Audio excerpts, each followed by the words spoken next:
Thanks, Niels, and thank you to Yori and GASA for inviting me to be here and for hosting this conversation. I think many of the folks in the room might know me from my work on the policy dimensions of this crisis, so it's sanctions advocacy, research, analysis. But I actually first came to this issue by route of labor trafficking back in mid-2021, when the initial large groups of people started asking for help to get out of compounds in Cambodia. At the time, I was leading a labor trafficking program in the country, overseeing a team that was responding to these requests for help, starting to map out some of the initial locations of the compounds.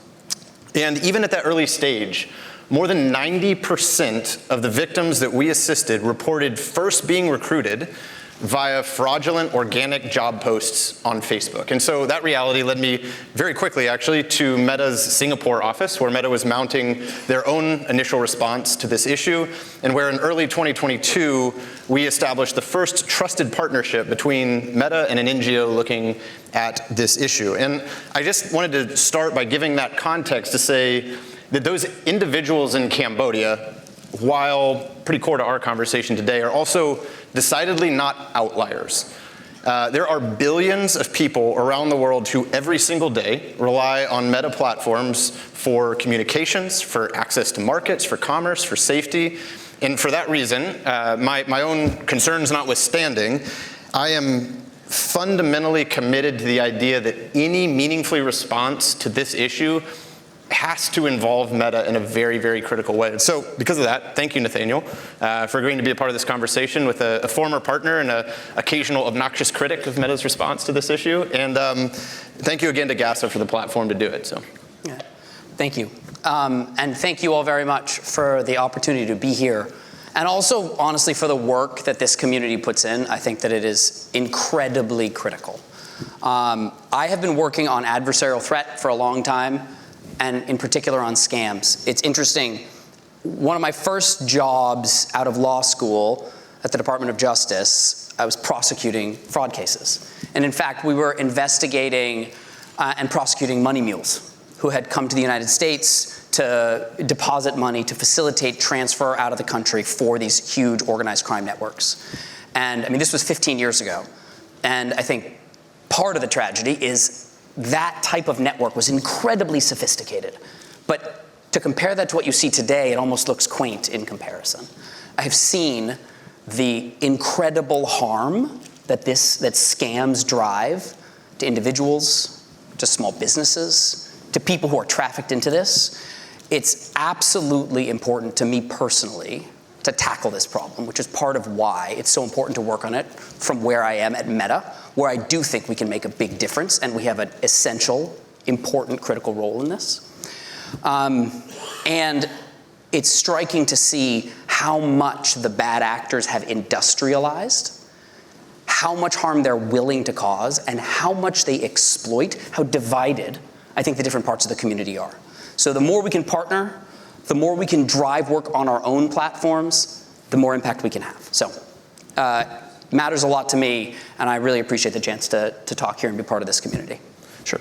So thank you. As we jump in, I want to address what Niels mentioned, sort of an elephant in the room here, and that is that about a month ago, internal Meta documents that were obtained and reported by Thomson Reuters showed that roughly 10% of Meta's global 2024 revenue, which is about $16 billion US, came from scam and banned good ads. And then also, about 96% of user reports about scams went unaddressed.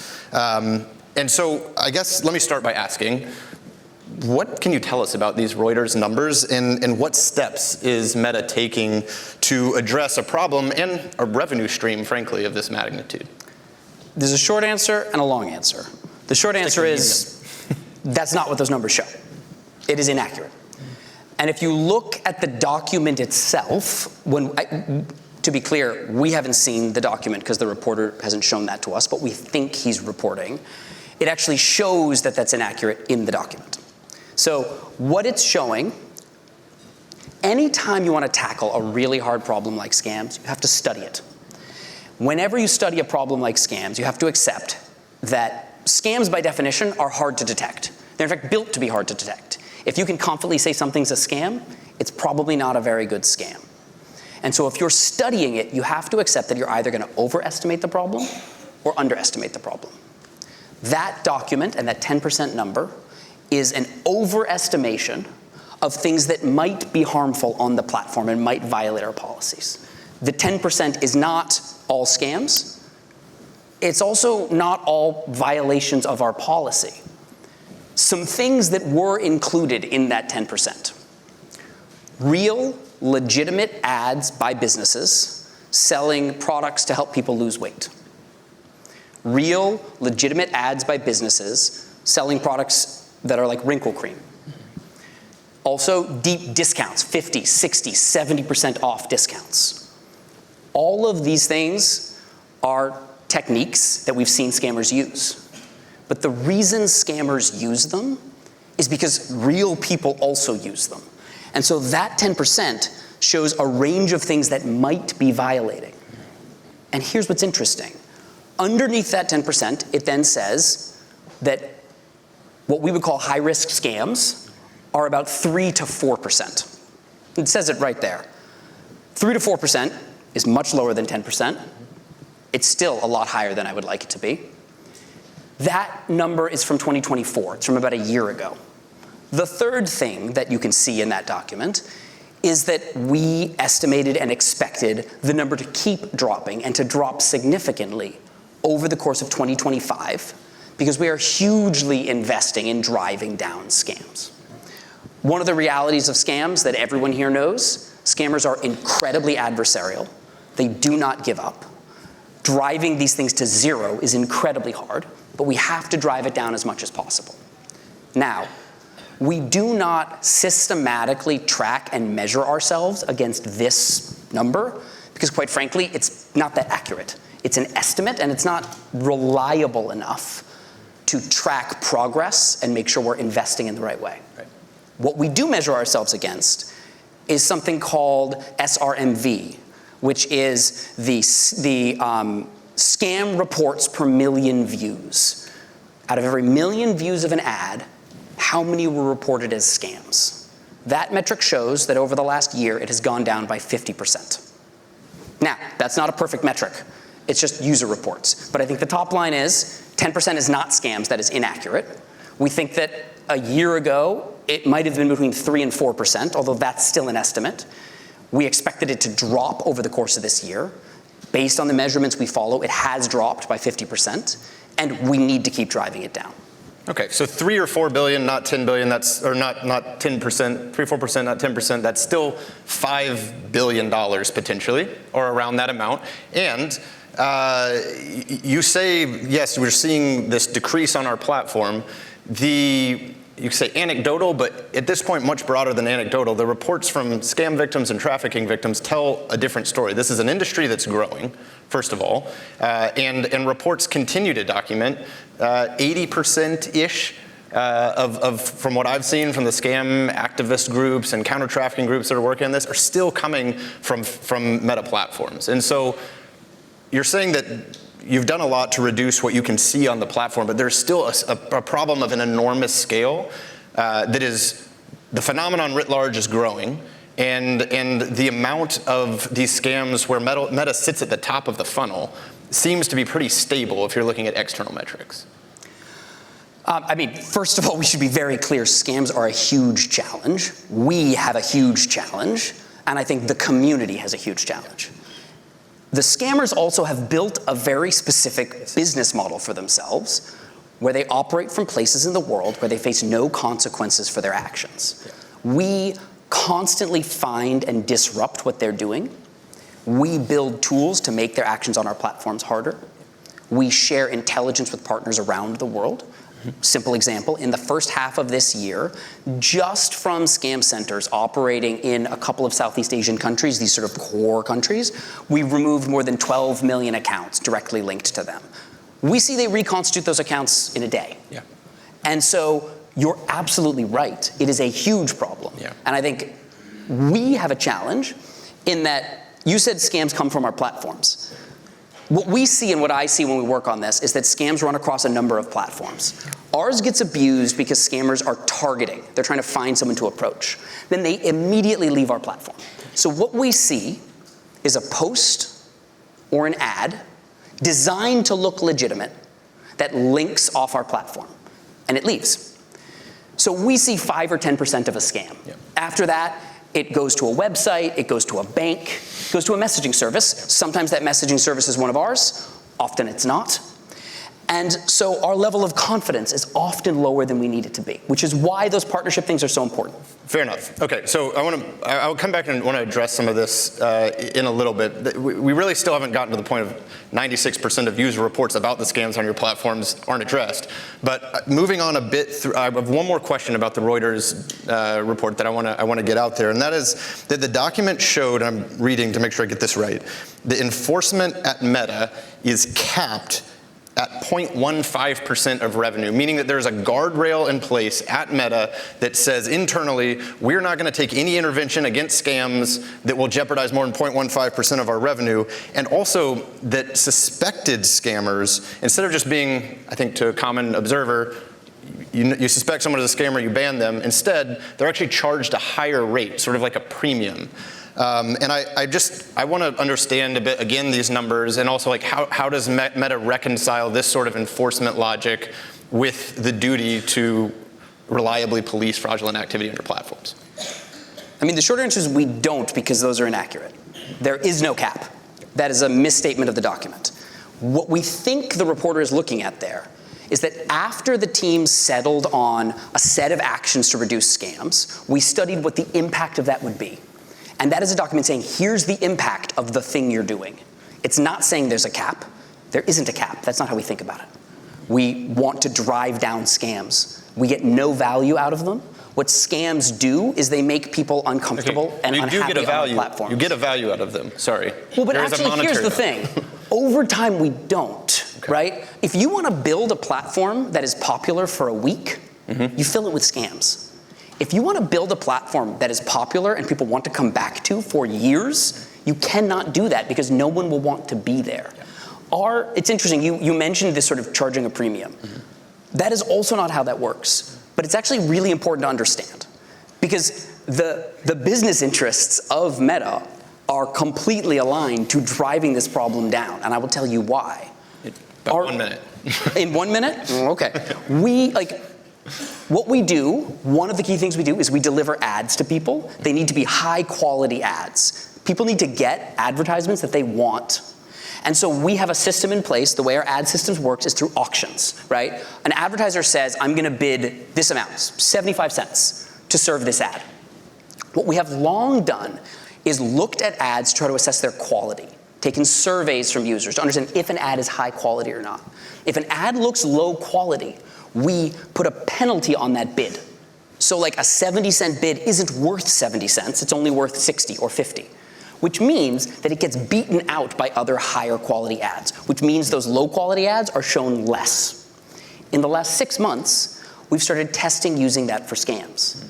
And the reason we've done it is that it's really effective at reducing scams. So to be clear, if we know something is a scam, we block it. I think one of our stats was we blocked 134 million ads as scams this year, and more last year. And as we get to the end of this year, I'm sure the number will keep going up as we hit the holiday.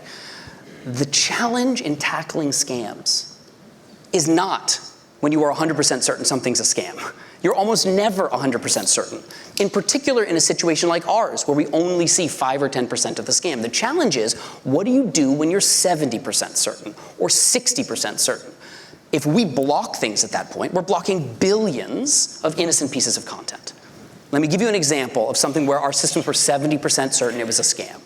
It was an ad for a product that was selling sparkling water, and they were pouring it into a wine glass.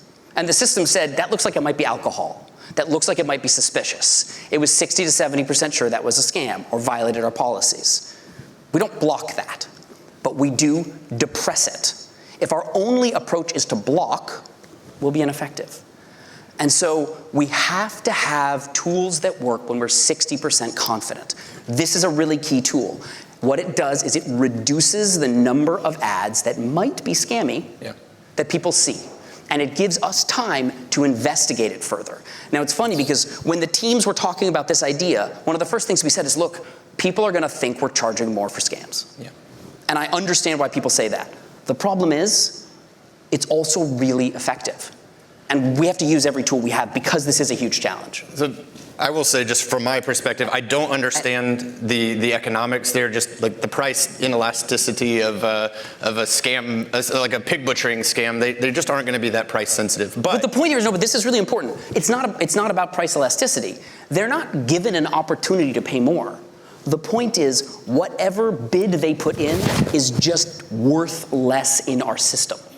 And these are not scammers. If we know they're a scammer, they're not running ads. They're people who look like they might be suspicious. So an example of this is like a small business that just came on the platform that doesn't have markers around it. Like, that's what we're talking about. Okay.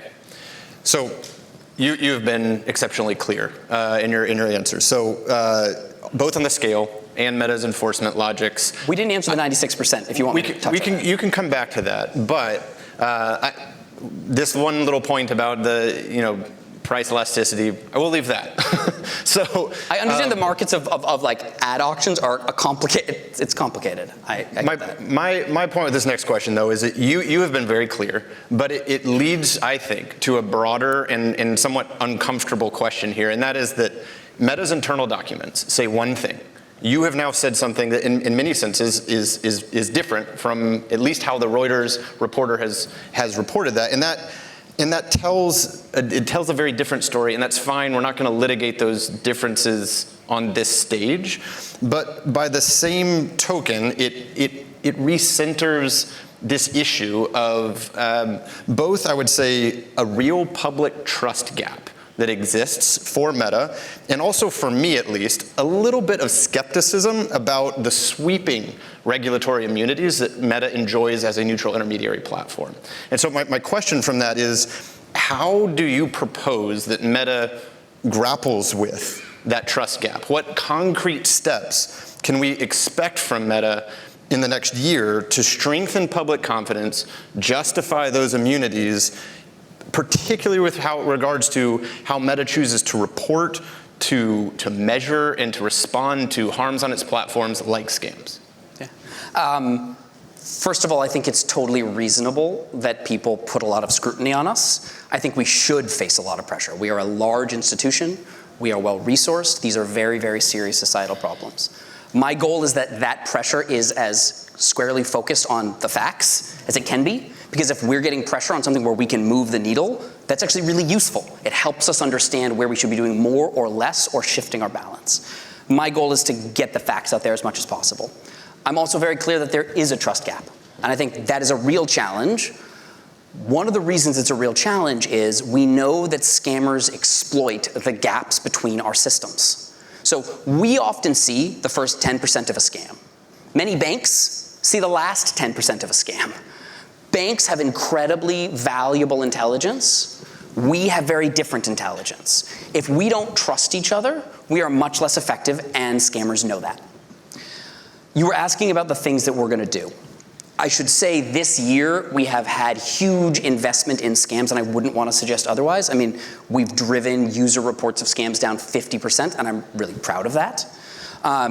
What you'll see next year, 4 things. First, we drove down scam reports substantially this year.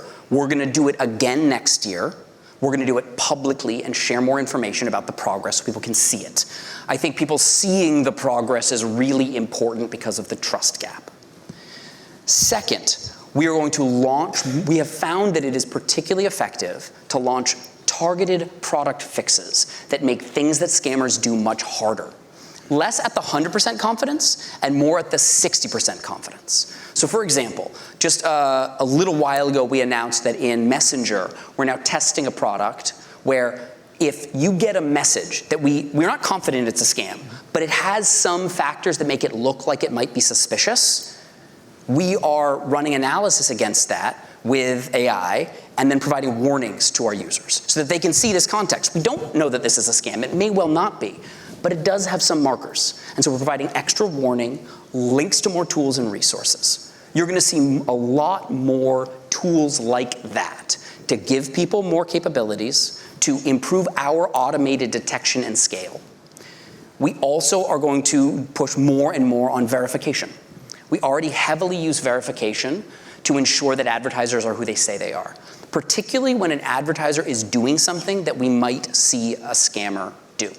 So for example, if you're running ads in the financial services context, or you're running ads with an image of a celebrity, doing that doesn't mean you're a scammer, but it does mean you might be, and there's a higher risk. And so we provide barriers that legitimate businesses can get over quickly, and scammers can't. And through all of this, our goal, of course, is to make sure that real people, including small businesses, and it's worth noting, we talk about the impact of scams on small businesses, it is easy, like the harm to individuals, the harm to the smallest businesses is massive. So we want to make sure that we are not preventing real legitimate people from using the platform. Yeah. I want to get one more question from you to go back to You can, but I said two things. Yeah. I don't want to lose these last two because it's important, right? The third thing that's really important is putting pressure on the scammers directly. I mentioned these people who are operating from places where they don't get arrested. Yeah. At the end of the day, if we take down their accounts, that does not meaningfully deter them. We will keep doing that. But we are also really focused on supporting law enforcement to arrest these actors and putting pressure on the countries that are acting as safe havens, which is why, I think earlier today, there was talk about our work taking action in support of the DOJ strike force here. We recently shared some intelligence with Singapore police so they could arrest some scammers. That work is really critical. And lastly, is really doubling down on signal sharing, particularly with partners like the banking sector, and trying to figure out ways that we can get intelligence back to them to help detect and respond to scams as they're happening. All right, so you've gone to scam compounds again, and that's actually what I wanted to talk about. It's very critical. We need to address the scam compounds themselves, the actual places where this is occurring, like you said, safe havens, where governments are playing a role in this. And to be very clear, these are not capacity gaps. These are places where there is a profound complicity, a co-perpetration by these governments. And so public reports that some of these governments, 60% of their economy comes from scams. Exactly. And Meta obviously has potential leverage to bring to bear in those governments. But I'm just curious how you see it playing out in a place like Cambodia. So if we go back to 2023, there was a situation leading up to the elections where then Prime Minister Hun Sen threatened a bunch of opposition people. He said, if you show up to the polls, I'm going to hit you with sticks. And Meta's ethics board recommended and said, that's a hard line. We recommend, in a non-binding way, obviously, that he be removed from Facebook. And I would say, predictably, Cambodia responded by then blacklisting for life the entire Meta ethics board. And I would say, for me, that is the sort of moment where you have a malign state actor that you've clearly hit a nerve with. That's the moment where doubling down on your position really shows that you have real integrity. But what Meta did was actually reverse the situation. I'm not here to litigate that, but I want to say, my question here is, what leverage is Meta willing to bring to bear in a situation where these are not a law enforcement challenge? These are the same political elites that control all the former institutions in the country. What are you willing to bring to bear to combat the rise of scam states like Cambodia? We will bring to bear every tool we can bring to bear that will be effective. So I think it's really important to be clear. We have a real challenge here, and I think we are held to account for solving and tackling this scam problem, and we should face scrutiny and have pressure put to that. As long as these actors can continue to operate with impunity, the scam problem will continue to persist. People will continue to be abused, people will be trafficked, this harm will persist. We will be held to account for that, which means it is completely in our interest to do everything we can to solve this problem. Now, I don't think we have quite as much power as you think we have in this space. What I have found is that when Meta and a country are in conflict within that country's borders, the country is always going to win. But I do think we can bring influence. I do think we have really important tools. I think that countries that act as hosts for this, there should be serious pressure put on them to change that calculus. I think we should empower institutions like FATF that can graylist economies for money laundering to include fraud in their computation. I think that we should be supporting law enforcement, giving them intelligence to put pressure on these actors to actually arrest people, to change the calculus of these scam centers. And I think we should be doing everything in our power to make our platforms as resilient to what these scammers are trying to do as possible. Fair enough. Thank you so much for your time. This has been a great conversation, and it's been interesting to hear a little bit more about what Meta's trying to do. I think you have more leverage than you think in a country like Cambodia that depends on your platform for market access. I suspect that we have more leverage than I think and less leverage than you think. Potentially. I will just say thank you all very much, and it is worth noting, I find it so valuable to be part of this community. I do think scammers exploit the fact that we don't collaborate. The biggest challenge of that trust gap is it makes that collaboration harder. I think the only way we can help to solve that is to keep showing up and driving the problem down as much as we can. We're going to keep doing that. And the more we can do, the better. So thank you all. I really appreciate it. Thanks. Thank you.